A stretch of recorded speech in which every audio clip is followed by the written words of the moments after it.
तो सबसे पहली खबर जो है वो है किसानों के आंदोलन से जुड़ी। कई महीनों से 13 महीनों से शंभू खनौरी बॉर्डर पर ये डटे हुए थे। रास्ता रुका हुआ था, आवाजाही में लोगों को परेशानी हो रही थी, लेकिन अब इनके तंबू उखड़ गए हैं। इसके बारे में विस्तार से आपको बताएंगे। और नागपुर में तनाव जारी है, कर्फ्यू लगा हुआ है और 1/3 नागपुर जो है इस वक्त कर्फ्यू में है। इसके ऊपर आपको और जानकारी आगे देंगे।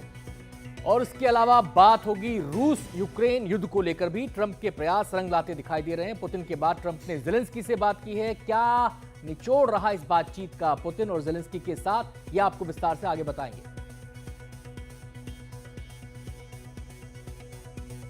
तो आपको बता दें, पंजाब पुलिस ने 13 महीने से बंद शंभू और खनौरी बॉर्डर को खाली करा दिया है। यहां आंदोलन कर रहे किसानों को अब यहां से हटा दिया गया है। आप तस्वीरें देख सकते हैं, यहां से किसानों के तंबू हटा दिए गए हैं और यहां पर अब बैरिकेडिंग भी की जा रही है। कई महीनों से यहां किसान थे और अब उनके जो यहां पर तंबू गड़े हुए थे उन्हें हटाया गया है। खनौरी बॉर्डर पर भी सब कुछ खाली करा दिया गया है।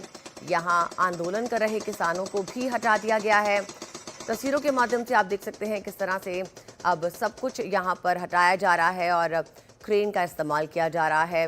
यहाँ से तंबुओं को हटाया गया है, बुलडोजर चलाया गया है। आपको बताएं कि जब किसान यहां पर आए थे उनका इरादा था दिल्ली कूच करने का, लेकिन रास्ते में बैरिकेडिंग यहां पर की गई शंभू बॉर्डर पर, खनौरी बॉर्डर पर, और तब से लेकर अब तक किसान यहां पर मोर्चा डाटे हुए बैठे हुए थे। उनके तंबू यहां पर थे, टिन शेड्स उनके यहां पर थे और बाकायदा पूरी रसद के साथ वो यहां पर बैठे हुए थे। और अब सरकार एक्शन में आई है, पुलिस एक्शन में आई है। जो बैरिकेड्स लगाए गए थे वो हटाए जा रहे हैं, उनके तंबुओं को हटाया जा रहा है। आपको बता दें, इस बीच कई किसान नेताओं को जो सरकार से अपनी मांगों को लेकर धरना दे रहे थे, हड़ताल कर रहे थे, उनको भी हिरासत में लेने की प्रक्रिया शुरू कर दी गई है।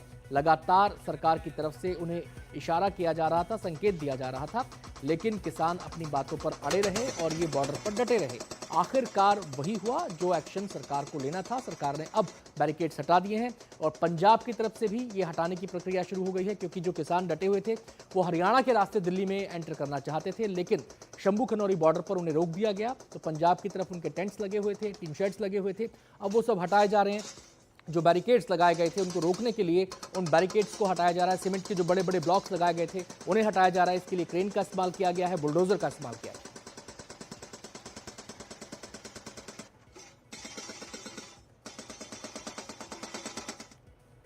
शंभू बॉर्डर पर पुलिस के एक्शन के बाद किसान नेता राकेश टिकैत ने पंजाब सरकार को चेतावनी दे दी। कहा, अगर जोर जबरदस्ती की तो पंजाब में किसानों का आंदोलन चलेगा।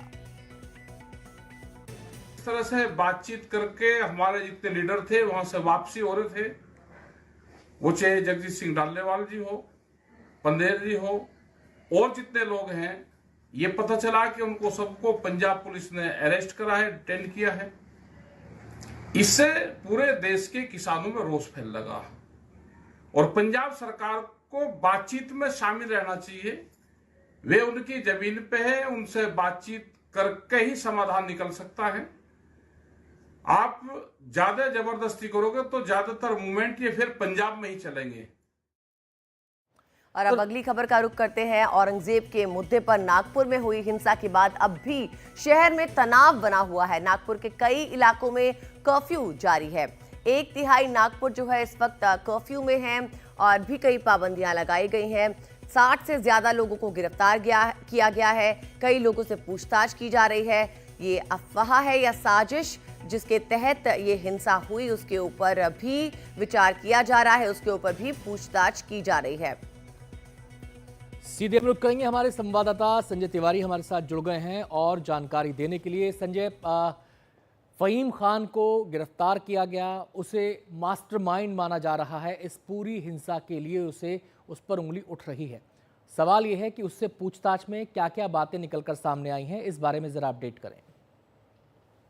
जी, पुलिस ने ये बात तो पुख्ता तौर पर अब जानकारी हासिल कर ली है कि उसने उस समय दोनों स्थानों पर वो था और उसने जो सोशल मीडिया पर पोस्ट किए थे और व्हाट्सएप ग्रुप करवा करके कई लोगों को बुलाने में अहम रोल अदा किया था, ऐसा अब पुलिस कह रही है। पुलिस अभी भी और तफ्तीश कर रही है। करीब 83 लोगों को अरेस्ट कर लिया गया है और भी गुना दाखिल हो सकते हैं। साइबर पुलिस जिस तरह से तफ्तीश कर रही है, उसके बाद में जो सीसीटीवी फुटेज खंगाले जा रहे हैं या फिर जो सोशल मीडिया के पोस्ट से जो बातें आ रही हैं, तो और आज मामले दर्ज हो सकते हैं।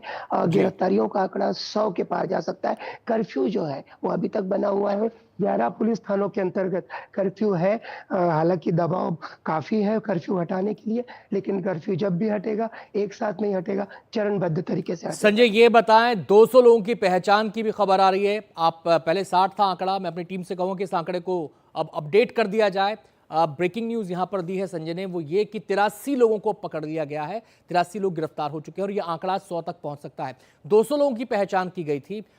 इन लोगों के बारे में क्या जानकारी मिल पा रही है? क्या ये लोकल्स ही हैं या कहीं बाहर से आए थे?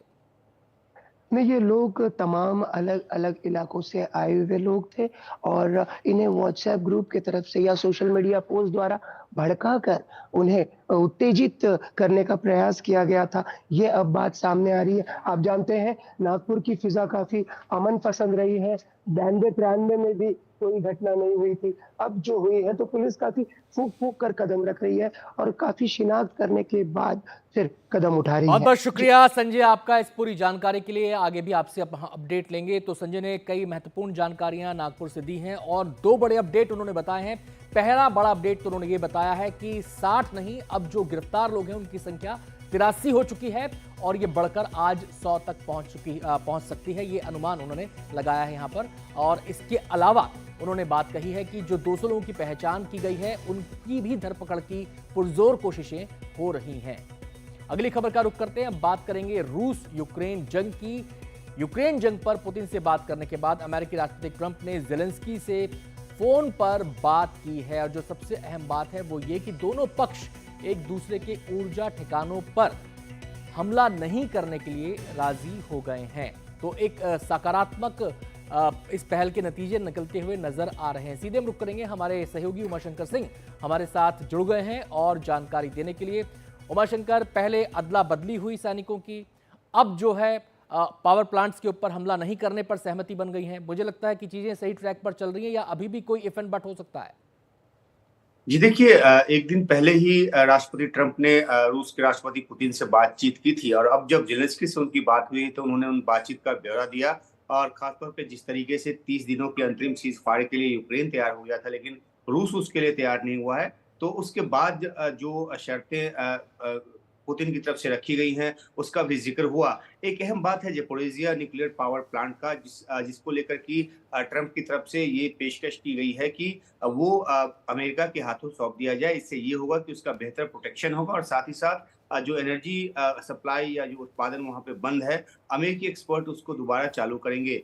तो अब इस प्रपोजल का पर जो जेलेंस्की है उन्होंने अभी हामी नहीं भरी है, लेकिन ये आप सही कह रहे हैं कि बातें जो है वो धीरे धीरे सही दिशा की तरफ जा रही हैं। जो फ्रंट लाइन है उस पर सीज फायर के लिए जेलेंस्की जो है वो तैयार हो गए और साथ ही साथ एनर्जी इंफ्रा पे एक दूसरे के ठिकाने पर हमले न करें, इस बात को लेकर भी सहमति बनी है। लेकिन अभी भी बहुत ज्यादा कुछ किया जाना बाकी है, इसलिए सऊदी अरब में अमेरिका और जो यूक्रेन है उसकी जो टीमें हैं वो फिर से मिलेंगी। इस बात का जिक्र भी जेलेंस्की ने इस बातचीत के बाद अपने बयान में दिया है। तो ये जो सबसे बड़ी बात क्या है कि एयर डिफेंस सिस्टम जो कि यूक्रेन का अभी काफी कमजोर हो गया है, इसको लेकर भी राष्ट्रपति ट्रंप के सामने उन्होंने बात उठाई कि लोगों की सुरक्षा के लिए, प्रोटेक्शन के लिए जरूरी है। और ये जानकारी भी निकलकर सामने आई है कि अमेरिका इस बात के लिए तैयार हो गया है कि एक्स्ट्रा जो एयर प्रोटेक्शन है वो देगा रूसी हमलों के खिलाफ। तो सीज फायर की दिशा में धीरे धीरे बात आगे बढ़ रही है, लेकिन कोई भी एक अंतिम नतीजा निकल कर आने में अभी वक्त लगेगा।